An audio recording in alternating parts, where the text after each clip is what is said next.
জুয়াখোর দিমান একবার জুয়া খেলতে শুরু করছে। দেখা যাক দিমান চান্স দিচ্ছে।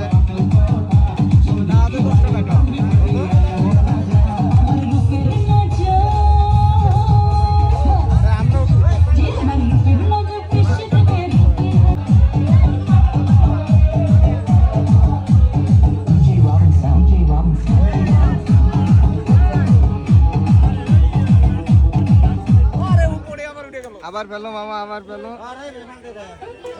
জুয়াড়ি দিমান। নাই পারলো না।